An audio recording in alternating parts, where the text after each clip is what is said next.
మిథున అయితే స్నానం చేస్తూ తన చేతికున్న గాజులు తీసి అయితే అక్కడ ఉన్న అల్మార్లో పెడుతూ ఉంటుంది. అలా కబోర్డ్లో పెడుతూ అది చూసి దేవా అయితే చూస్తూ ఉంటాడు. మిథున అయితే స్నానానికి వెళ్ళిపోతూ ఉంటుంది. అదే టైంలో దేవాకి ఒక అమ్మాయి ఫోన్ చేసి అన్నయ్య అని చెప్పేసి అయితే ఏడుస్తూ ఉంటుంది. ఏమైంది అని అంటే, దేవాన్నయ్య అమ్మకి హార్ట్ అటాక్ వచ్చింది అని అంటే, ఇప్పుడు ఎలా ఉంది చెప్పు అనేది అంటూ ఉంటాడు.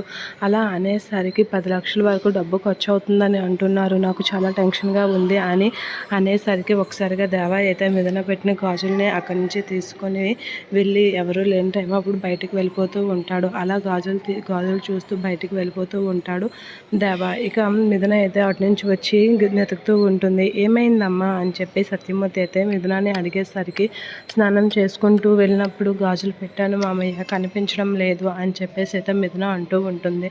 అలా అనగానే అక్కడ ఉన్న వాళ్ళందరూ ఒకసారిగా షాక్ అవుతూ ఉంటారు. ఏంటి అని అనేసరికి సత్యమూర్తి కూడా షాక్ అవుతూ ఉంటాడు.